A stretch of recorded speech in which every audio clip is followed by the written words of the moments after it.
Hello दोस्तों, welcome to my channel. साथियों, आप कैसे हैं? आई होप आपकी स्टडी बहुत ही शानदार तरीके से चल रही होगी। आरआरबी एनटीपीसी के अभ्यर्थी अपनी तैयारी को लगातार बनाए रखें। साथियों, एग्ज़ाम आएगा और आप ऐसी तैयारी रखें ताकि आपको एग्ज़ाम में कोई प्रॉब्लम ना हो। साथियों, हम अपनी एलसीएम और एचसीएफ की सीरीज को आगे बढ़ा रहे हैं। दोस्तों, हम आरडी शर्मा और आरएस अग्रवाल के वो क्वेश्चन सॉल्व करवा रहे हैं जिन्हें विगत वर्षों की परीक्षा में पूछा गया है, पूछे जाने की संभावना है। तो इसी क्रम में दोस्तों हम आज एलसीएम और एचसीएफ का पार्ट 5 लेके आए हैं। दोस्तों, पार्ट 3 आना बाकी है। आइए देखते हैं बिना किसी देरी के पार्ट 5 में किस प्रकार के क्वेश्चन पूछे जाएंगे। तो दोस्तों, आप देख पा रहे हैं वह छोटी से छोटी संख्या जिसे 12, 15, 16 से भाग देने पर क्रमशः 7, 10, 13 शेष बचता है। संख्या ज्ञात कीजिए। संख्या ज्ञात कीजिए। तो दोस्तों, ऐसे क्वेश्चन को कैसे करेंगे आइए देखते हैं। सबसे पहले इसका बेसिक समझते हैं साथियों। अब यहाँ प्रॉब्लम ये है कि अभी जो हम लास्ट स्टेप जो हमने पढ़ा है 4, उसमें सभी में आप देख पा रहे थे कि जितने भी रिमाइंडर थे वो सभी समान थे, परंतु यहाँ रिमाइंडर अलग अलग हैं। जब आप 12 से भाग देंगे, जब आप 15 से भाग देंगे, आप 16 से भाग देंगे तो आप पाएंगे यहाँ पर 7 रिमाइंडर है, यहाँ 10 रिमाइंडर है और यहाँ पर दोस्तों आप देख पा रहे हैं 13 रिमाइंडर है। ये एक सबसे बड़ी प्रॉब्लम मेरे सामने आ गई। तो दोस्तों हम करेंगे क्या, हमें उस संख्या से रिमाइंडर को घटा लेना है जो संख्याएं दी गई हैं। मान लीजिए हमें 12 से भाग देने पर 7 रिमाइंडर प्राप्त होना है, तो हम 12 से 7 को घटाएंगे तो आप कहेंगे कितना मिला। आप देखेंगे यहाँ जो आपको संख्या प्राप्त होगी वो 5 प्राप्त होगी। ऐसे ही आप यहाँ देखेंगे 5 प्राप्त होगी। ऐसे ही आप देखेंगे यहाँ भी 5 प्राप्त होगी। अब दोस्तों आपको समान रिमाइंडर प्राप्त हो गया, एक जैसे रिमाइंडर प्राप्त हो गए।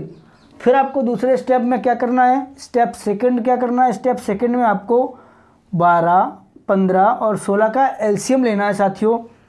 तो आप देख पा रहे हैं एलसीएम लेने की हमने एक अचूक विधि आपको बताई थी।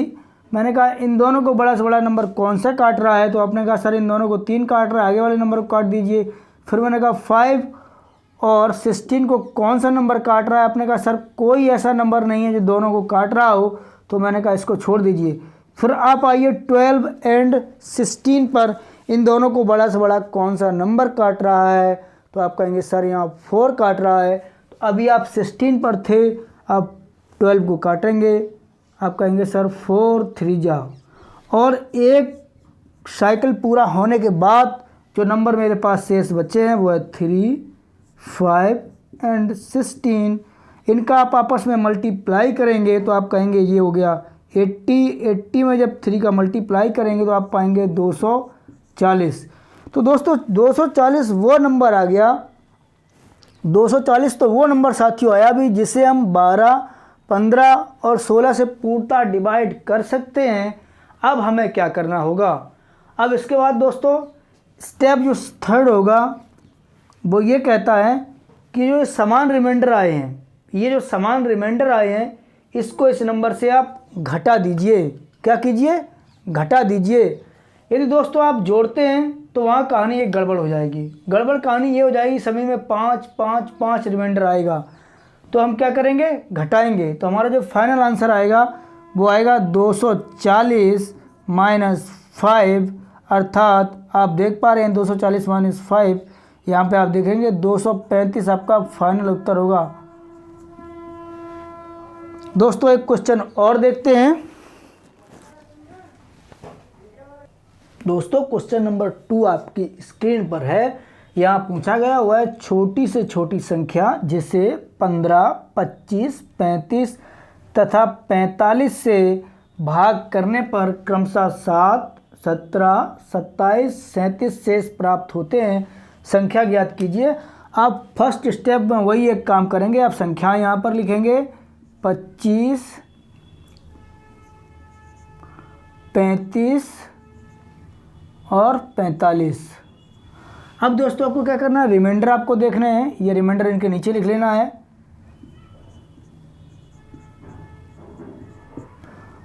फिर क्या करेंगे, इनको आप घटाएंगे। क्या करेंगे साथियों, घटाएंगे।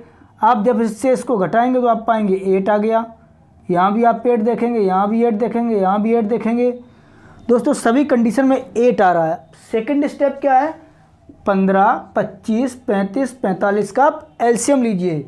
तो साथियों मैंने आपको बताया था कि जब नंबर आपको इस टाइप के मिल जाते हैं 4 नंबर, तो एलसीएम लेने के लिए सबसे पहले मेरा जो स्टेप होता है, अगर कोई छोटा नंबर बड़े नंबर को डिवाइड करता है तो साथियों उसको हम डिवाइड कर देते हैं और छोटे नंबर को लेफ्ट कर देते हैं। वही हमने यहाँ भी किया।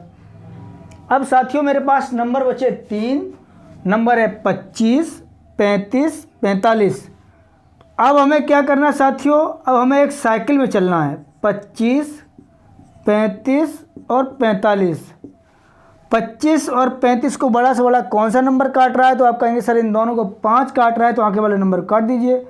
5 7 जा। इन दोनों को बड़ा से बड़ा नंबर कौन सा काट रहा है, कोई नहीं काट रहा है, तो उसको छोड़ दीजिए। अब इनको बड़ा से बड़ा नंबर कौन सा काट रहा है, तो आप कहेंगे सर इनको बड़ा से बड़ा नंबर फिर से 5 काट रहा है, तो आप 5 से काट दीजिए। एक साइकिल पूरा होने के बाद जो नंबर मिलते हैं आपको, वो मिलते हैं 5, 7, 45। आप देख पा रहे हैं ये 35 है और ये 45 है। 45 के जब 35 में गुणा करेंगे तो आप कहेंगे सर 35 पंजे 175 होता है और 35 चौको 140 होता है और 17 167। तो दोस्तों ये आपको इसका एलसीएम प्राप्त हुआ। क्या प्राप्त हुआ साथियों, एलसीएम प्राप्त हुआ। क्या आपका ये फाइनल उत्तर है, नहीं है अभी। तो दोस्तों ये वो नंबर हमें प्राप्त हो गया जो 15, 25, 35 और 45 से पूर्णतः डिवाइड होगा। यदि आप इसमें ये समान शेष नंबर को जोड़ते हैं साथियों तो क्या होगा ये, अगर आप इन सब से भाग देंगे तो आपको हर बार 8 शेष प्राप्त होगा, परंतु ऐसा नहीं है। आपको शेष 7, 17, 27, 37 प्राप्त हो रहे हैं। तो आप अब क्या करेंगे, आप करेंगे कि सर आप इस नंबर को घटा दीजिए 1675 माइनस 8, तो आप कहेंगे सर यहाँ 1667 नंबर जो होगा वो ऐसा नंबर होगा जिसे 15, 25, 35, 45 से भाग देने पर क्रमशः 7, 17, 27 और 37 शेष प्राप्त होंगे। दोस्तों एक नया क्वेश्चन रहा आपकी स्क्रीन पर। थोड़ा क्वेश्चन का मैंने स्तर बढ़ाया है दोस्तों। इसमें पूछा गया है कि 7 का हुआ है छोटा से छोटा गुणज क्या होगा जिसे 2, 3, 4, 5 तथा 6 से भाग करने पर क्रमशः 1, 2, 3, 4 तथा 5 शेषफल प्राप्त होता है। तो साथियों अभी तक हम केवल कोई संख्या से भाग दे रहे थे और क्रमशः शेष बचा रहे थे, परंतु अब उसने एक नया स्टेप जोड़ दिया है, कहा 7 का कौन सा गुणज होगा। तो साथियों सबसे पहले हमें फर्स्ट स्टेप वही करना है, संख्याएं लिखनी है और संख्याओं के नीचे उनका शेष लिखना है।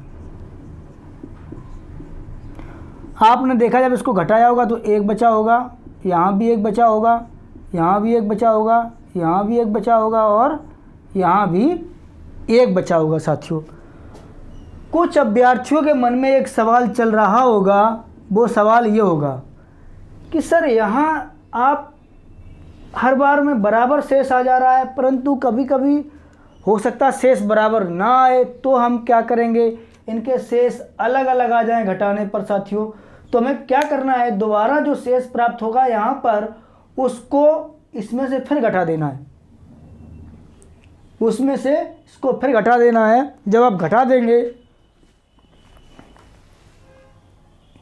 तो दोस्तों जब आप घटा देंगे तो हो सकता है 2 बार में, 3 बार में, जितनी बार में, जब तक बराबर नहीं आएगा साथियों तब तक हम घटाते रहेंगे और ये देखेंगे ये हम स्टेप कितनी बार कर रहे हैं। जितनी बार ये स्टेप करेंगे एलसीएम में उतने का गुणा करके और लास्ट में फाइनल जब बराबर आ जाएगा उसको घटा देंगे और आपका आंसर होगा। साथियों तो दोस्तों अब उसने 7 का एक गुणज पूछा है, हमें करना वही है, 2, 3, 4, 5 और 6 का एलसीएम लेना है। तो आप देख पा रहे होंगे 2 ऐसा नंबर है जो 4 को भी डिवाइड कर रहा है, 6 को कर रहा है डिवाइड, इसको छोड़ दीजिए। 3 ऐसा नंबर है जो 6 को डिवाइड कर रहा है। अब मेरे पास नंबर बचे 4, 5, 6, 4, 5, 6। क्या इन दोनों कोई नंबर काट रहा है? नहीं काट रहा है। क्या इन दोनों काट रहा है? नहीं काट रहा है। इनको कौन सा नंबर काट रहा है? 2 काट रहा है, 2 से काट दीजिए। तो इसका एलसीएम हो गया 60। कितना होगा साथियों एलसीएम इसका एलसीएम हो गया 60। अब साथियों यदि हम 60 से डायरेक्ट 1 माइनस करते हैं, देखेंगे क्या ये नंबर 7 से डिवाइड है? आप कहेंगे ये नंबर हरगिज़ 7 से डिवाइड नहीं होगा। तो दोस्तों अब क्या करेंगे, इससे पहले जो पार्ट 4 हम लेके आए हैं साथियों, उसमें मैंने बताया था अगर ये नंबर नहीं होगा तो इसका मल्टीपल होगा। इसका मल्टीपल का मतलब है इसका x कोई मल्टीपल है और उसमें से ये 1 माइनस करने पर ये नंबर 100 और 100% किससे डिवाइड होगा? 7 से डिवाइड होगा। या तो आप एक काम कीजिए, x की वैल्यू 1, 2, 3 अपने मन से रखिए। आप x की वैल्यू जब 2 रखेंगे तो 120 में से 1 चला जाएगा, 17 7 119 होता है। तो आपने यहाँ पर निश्चित कर लिया कि x की वैल्यू कितनी हो गई? x की वैल्यू हो गई 2। तब ये 7 से डिवाइड होगा, क्योंकि मालूम है 17 7 119 होता है। परंतु दोस्तों यहाँ कभी कभी बड़ा नंबर आ जाता है, तब आप कैसे करेंगे? वही कहानी साथियों करेंगे जैसे कल हमने बताया था x की वैल्यू निकालने के लिए। अब एक काम करिए, काम ये करिए कि ये 60 जो नंबर है इसको आप डायरेक्ट किससे भाग दीजिए? 7 से भाग दीजिए। आप जब इसको भाग देंगे तो आप पाएंगे 4। कितना आ गया? 4 आ गया। अब 4 के साथ वही क्रिया कीजिए, 4 के साथ वही क्रिया कीजिए जो आपने यहाँ 60 के साथ की, कर दीजिए। आप ये बताइए ये नंबर 7 कब बन सकता है या 7 का मल्टीपल कब बन सकता है? तो आप कहेंगे सर 1 रखेंगे तो यहाँ इसकी वैल्यू मुझे मिल जाएगी 3, जबकि 2 रखेंगे तो 4 दूनी 8, 4 दूनी 8 में से 1 जाएगा 7, अर्थात कट जाएगा। x की वैल्यू आपने यहाँ से 2 डिसाइड कर दी। तो दोस्तों x की वैल्यू आप यहाँ से ऐसे डिसाइड करेंगे और आप यहाँ पर वो वैल्यू रख देंगे, इसमें गुणा कर देंगे और जो उत्तर आएगा वही आपका फाइनल आंसर होगा। साथियों एक क्वेश्चन और देखते हैं, हो सकता है कुछ हमारे अभ्यर्थियों को ये बात समझ में ना आई हो। आइए दोस्तों देखते हैं एक क्वेश्चन और। तो दोस्तों नेक्स्ट क्वेश्चन देखते हैं। उसी टाइप का एक और क्वेश्चन हम आपको लेके आए हैं। 13 का वह छोटा से छोटा गुणज क्या होगा जिसे 3, 4, 5 तथा 6 से भाग करने पर क्रमशः 1, 2, 3 तथा 4 शेष प्राप्त होते हैं। फर्स्ट स्टेप में दोस्तों आपको वही करना है, 3, 4, 5 और 6 आप नंबर लिखेंगे, उसके नीचे उसके शेषफल लिखेंगे 1, 2, 3 और 4। फर्स्ट स्टेप में आप इसको घटाएंगे। जब आप घटाएंगे तो आप पाएंगे सभी में समान 2 शेष बच रहा है, 2 ये बच गया साथियों। दूसरे स्टेप में आप इनका एलसीएम लेंगे। इनका आप एलसीएम लेंगे तो आप देख रहे हैं 3 6 को पूरा डिवाइड कर रहा है, तो आप 3 को लेफ्ट कर देंगे। आपके पास जो नंबर बचे हैं वो 4 बचा है, 5 बचा है, 6 और इससे पहले हमने थोड़ी देर पहले इसका एलसीएम लिया था, इसका आया था 60। कितना आया था?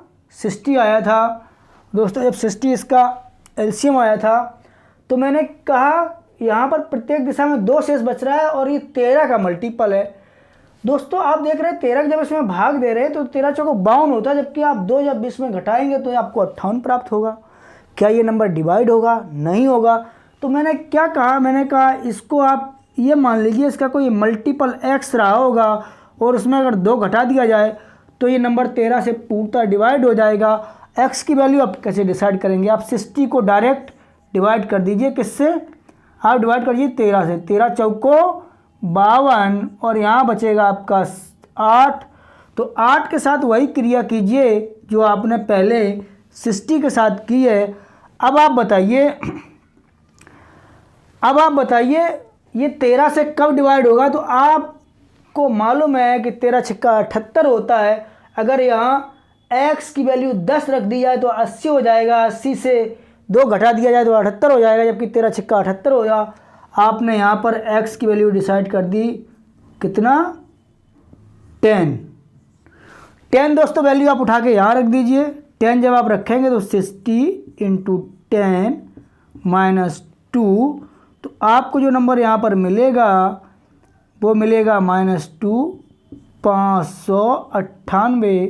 दोस्तों यही आपका फाइनल आंसर है। अब दोस्तों क्वेश्चन को और आगे बढ़ाते हैं, थोड़ा और इसका लेवल बढ़ाते हैं, देखते हैं साथियों।